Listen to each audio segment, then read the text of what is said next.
Fala rubro-negro, bom dia, seja bem-vindo ao canal. Tô aqui com mais um vídeo agora do Posse de Bola, o time em peso, com a repercussão, notícias e tudo mais sobre essa rodada do Brasileirão e o Flamengo, hein? O Flamengo tem um Plata que deu uma cabaçada, juvenil, e aí? Estamos na luta, é continuar nessa pegada. É o que dá, tem 7 rodadas ainda. Beleza? Crédito de imagem, o link abaixo. Agora, se inscreva no canal, ASR Fla. Ative o sininho logo abaixo e já senta o dedo no like sem dó, beleza? Vamos conferir o que o Mauro César e todos têm a falar sobre essa rodada e o Flamengo, como pode continuar nessa luta do Brasileirão e Libertadores. Bora lá.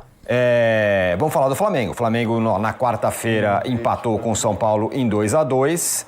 E aí, Mauro, tá muito na conta do Plata, questão da expulsão e tal. E o Felipe Luiz parece que na coletiva ali sentiu um certo desânimo. Depois até você postou que no vestiário falou, vamos aí que ainda dá e tal. Mas a questão Plata também tá pegando, vai ser multado. Palmeiras, o Flamengo, enfim, como disse você, né? Era até esperado não ganhar esse jogo, não era um jogo fácil de ganhar. Mas o Flamengo tem questões para resolver, Plata e tudo mais. O Plata virou assim, um grande vilão, né? Porque a expulsão dele assim, é a terceira. Teve uma que foi anulada. Até semana passada foi de fato o exagero do árbitro, mas as críticas que ele recebeu foi pela ingenuidade, né? Você está jogando contra o Racing na Argentina. Aí você disputa a bola com o Marcos Rojo, que é um jogador experiente, né? Conhecido de velhos e outros carnavais. O camarada vai dar um tapinha ali em você vai revida, né? Aí o Rojo faz o quê? Faz o que ele deveria ter feito. Eu não gosto, mas é o que todo mundo faz, então você tem que entrar na dança. Finge que, sei lá, arrancaram sua orelha fora, rola no chão, faz um drama. O Rojo fez o drama como se tivesse sido atingido ali na região genital, e aparentemente foi na perna, até o tapa do equatoriano, e arrumou um cartão vermelho, colocou o Flamengo contra as cordas, desde os 11 do segundo tempo. Quer dizer, é um trapalhão, né? Quer dizer, cara, evita isso. Usa um pouco a cabeça. Ele parece que não usa a cabeça. E agora, a entrada que ele deu na Arboleda foi um negócio pavoroso, né?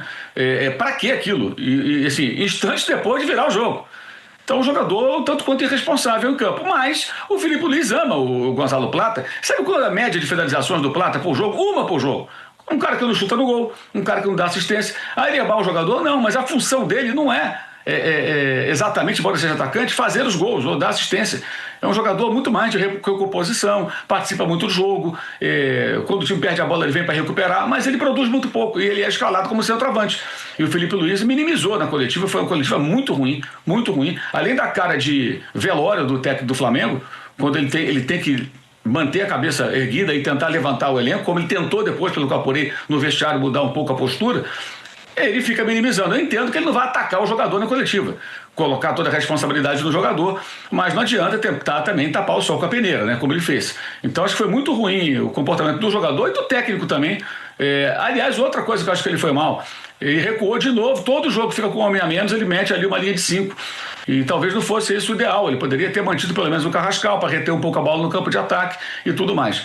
Então foi uma noite muito ruim do Felipe Luiz, péssima, e o Plata sem comentários. O Plata está muito queimado, né? Já está fora da final da Libertadores. Não sei se o Felipe vai insistir em escalá-lo quando voltar da suspensão. Olha só, para que isso? Negócio assim de uma tolice tão grande. A bola no campo de ataque do Flamengo, quer dizer, a bola que está no campo de defesa de São Paulo, em disputa, né? Nem era uma jogada que o Arboleda partia com ela dominada, estava em disputa. Então realmente é um jogador que está muito exposto. Já teve algumas questões também. Teve uma ocasião que os médicos da Federação Equatoriana foram ao Rio de Janeiro, ele passou por uma espécie de um procedimento sem que o Flamengo soubesse. Já teve a história que o Flamengo perdeu para Fortaleza, ele apareceu na noite carioca, a torcida ficou furiosa. Quer dizer, é uma falta também de entendimento, né, do momento. Aí falou que foi levar a família. Vai levar a família aqui à noite.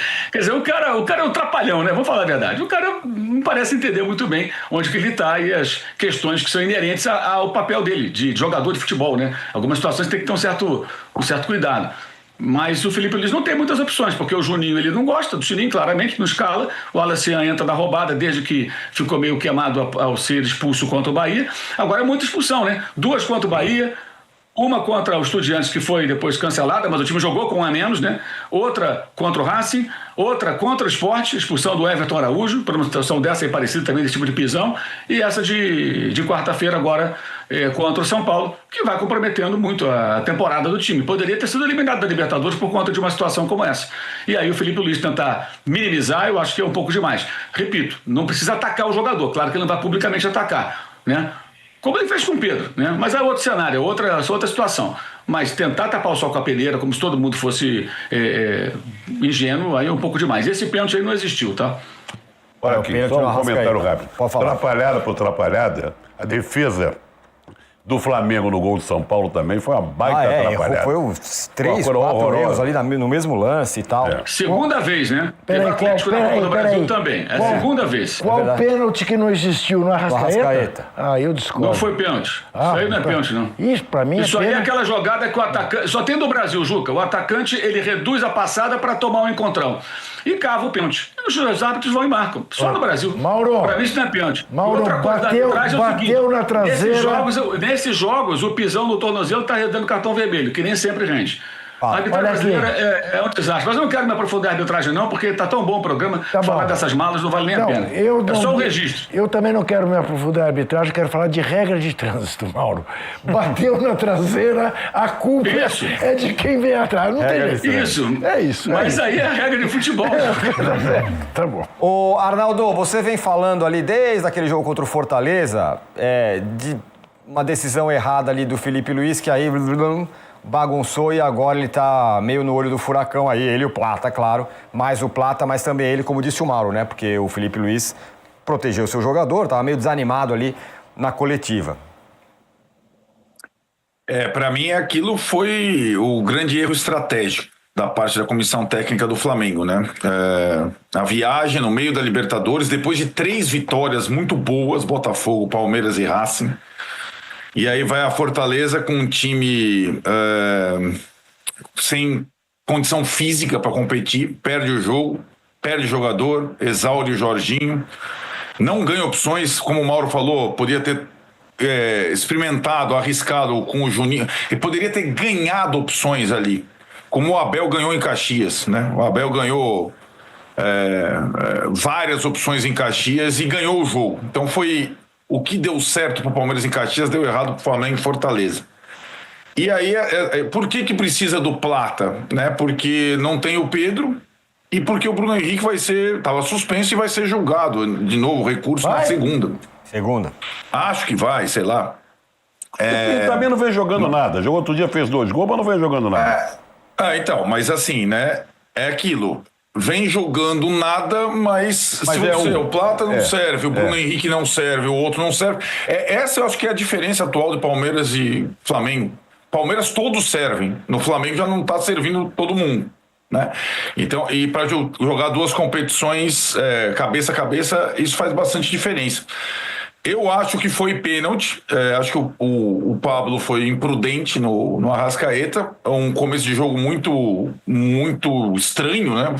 Gols logo no início, mas acho que não são todos os times que conseguiram ter a supremacia sobre o Flamengo com 1 a menos. Vídeo o Corinthians do ano passado na Copa do Brasil, essas linhas do Felipe, e o São Paulo foi bem depois da expulsão. Eu acho que o Crespo mexeu bem. Os jogadores que entraram bem, aquela questão lá do Ferreirinha deu certo no duelo com o Emerson Royal, e o São Paulo quase virou o jogo, né? E acho que e aí vocês estavam falando, o Juca estava citando, né? A entrevista do Crespo depois do jogo, o Danilo falou também ontem na programação do UOL. Foi uma entrevista que o presidente do São Paulo, ou qualquer presidente do São Paulo, ou qualquer dirigente do São Paulo deveria ter dado nos últimos 10 anos. Foi esse recorde, Danilo? Que o Abel deturpou na coletiva de ontem, pós-Santos, deturpou completamente o que o Crespo tinha falado. Na verdade, o Crespo elogiou bastante o Palmeiras e o Flamengo e colocou o São Paulo no seu devido lugar. Só voltar rapidamente com o Mauro ainda sobre o Flamengo, porque o Flamengo está nas 2 frentes, nessa está um pouco mais complicada no Brasileiro, mas tem a final da Libertadores. Como é que fazer para uma coisa não contaminar a outra? Que tem até a ver com a minha enquete, se o campeão brasileiro vai estar definido até lá. O Flamengo precisa focar seriamente nesse jogo, tem esperança de que o Pedro... Vou falar já falo já, mas queria só ouvir o Mauro antes, sobre a Libertadores, agora com o Flamengo, enfim, em xeque, vamos dizer assim? Eu acho que ele tem que continuar fazendo aquilo que ele vem fazendo. Ele tem preservado alguns jogadores, caso do Léo Ortiz, por exemplo, que não está machucado, mas teve uma pancada no pé, ele preservou nesse jogo, por exemplo. E tentar ganhar as partidas com quem tiver mais inteiro, quem tiver mais preparado. Ele tem muito jogador, ele tem poucas opções no ataque, que é um erro crasso de programação do clube pré-temporada, né? Porque investiram no centroavante que ele não quer usar. O Juninho ele não usa. Então teria que contratar outro jogador. Não contratou. E teve chance de emprestar o Juninho e não emprestou. Não dá para entender aí quais foram os critérios adotados naquela ocasião. Aí envolve também o José Botto, evidentemente, mas as escolhas do técnico pesam muito ali nessas definições. Eu acho que o que ele tem que fazer é isso. Ele tem que segurar alguns jogadores que forem necessários, que ele tiver que segurar, e jogar com o que ele tem. Os 2 próximos jogos, em tese, são jogos possíveis de você vencer, independentemente de você colocar força máxima ou não, né? Então tem que saber usar bem o elenco. Ele tem elenco para isso, para ganhar do Santos, ganhar do Sport, e aí aguardar para ver o que o Palmeiras vai fazer e seguir em frente. É uma rodada por vez. E procurar ter os jogadores mais inteiros possíveis, os jogadores fundamentais no dia 29. Isso me parece muito, muito evidente, né? Porque o jogo do dia 29 é um jogo muito grande, uma final que tem aí todos os ingredientes que fazem dela uma final ainda mais importante do que seria no outro cenário. Eu não vejo muita opção, mas acho que a grande questão do Felipe Luiz é postura também.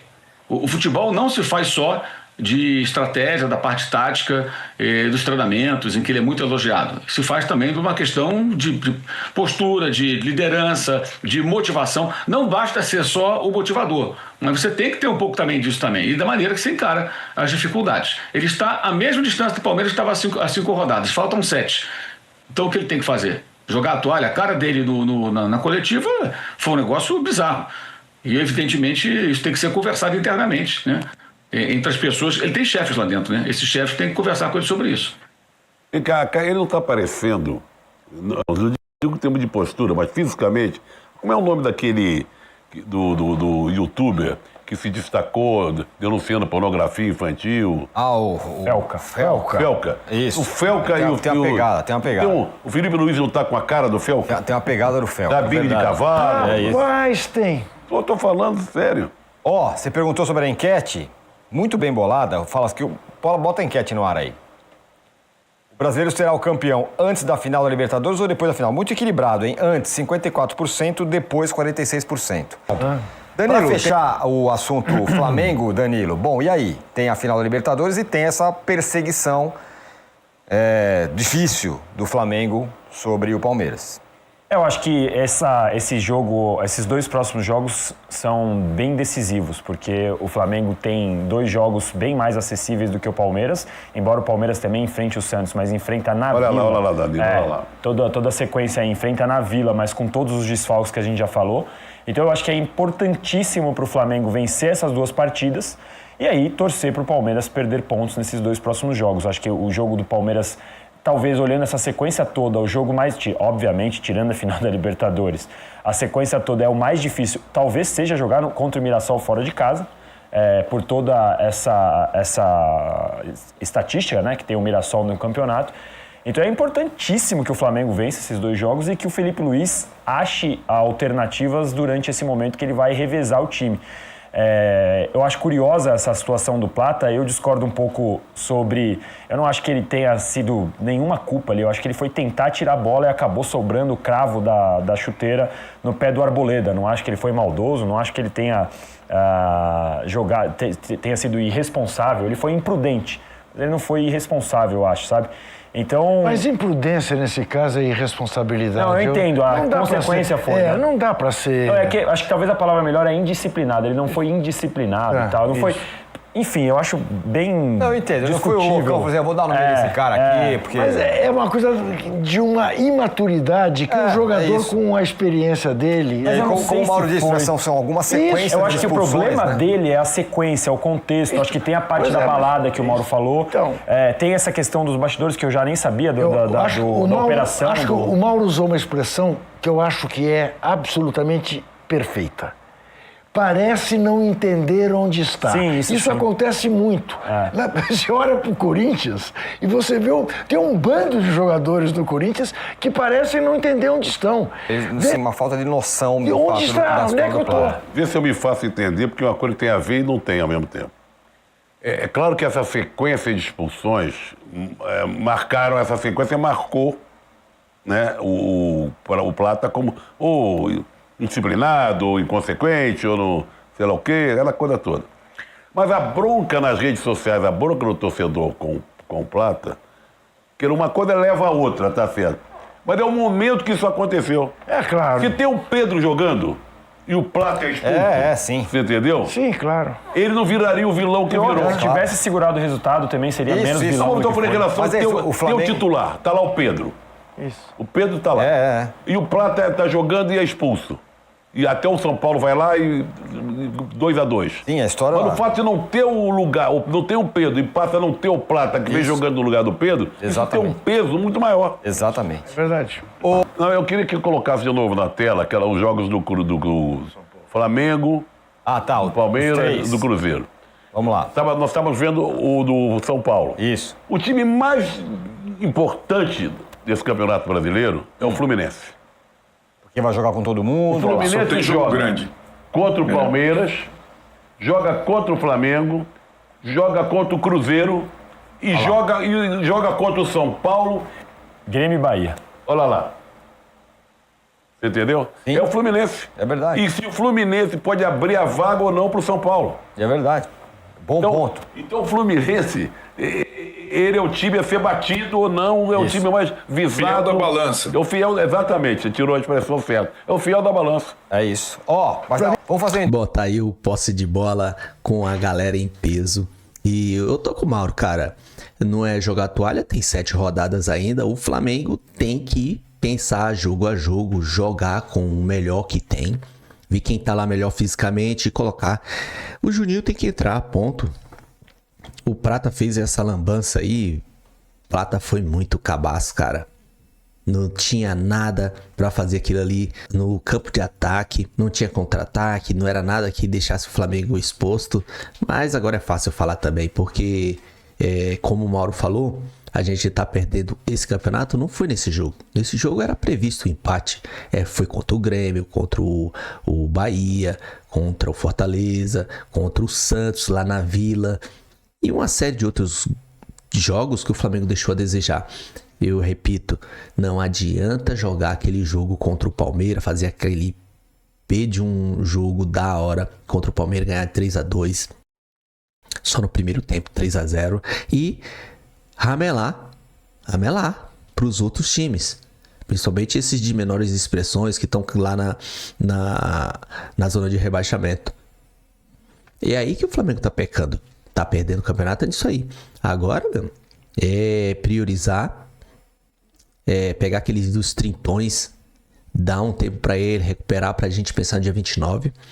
E, fora isso, colocar os melhores contra o Santos, que o Santos dá pra ganhar sim, contra o Sport. Esse jogo contra o São Paulo, eu já imaginava que seria difícil. Ele foi até fácil quando a gente fez 2-1. Aí o Plata que deu uma cabaçada, foi juvenil. Eu pensava que esse jogo seria assim como o do Clássico contra o Fluminense. Esse jogo contra o Fluminense vai ser duro. Agora os outros a gente até pode imaginar que possa ganhar, beleza. Precisamos de 2 tropeços do Palmeiras, e um empate, uma derrota, algo do tipo. E tá difícil. Mas enfim. Agora um detalhe que o Mauro falou foi a cabaçada. Foi o que o Vojvoda, técnico do Santos, fez ontem. Defendeu bem, ele achou que poderia ganhar, meteu o time no campo de ataque, tomou 2 gols em um contra-ataque de velocidade do Vitor Roque, o melhor atacante. Lembrei daquele episódio do Cris, todo mundo odeia o Cris, quando ele tá treinando boxe lá. Ele aprendeu a defender, foi o melhor em tudo, ganhou várias lutas, só se defendendo. No primeiro jogo que ele tentou atacar, que ele gostou, foi pra cima, ele tomou um nocaute. Foi exatamente isso que aconteceu com o Santos ontem. Mas enfim, tirando o lado hilárico da coisa, o Flamengo tem que fazer jus ao time que tem, pô. Pelo amor. Mas enfim, o vídeo é só, se inscreva no canal, ative o sininho, chega dando aquele like, compartilha, comenta, dê sua opinião e tamo junto até a próxima. Saudações rubro-negra.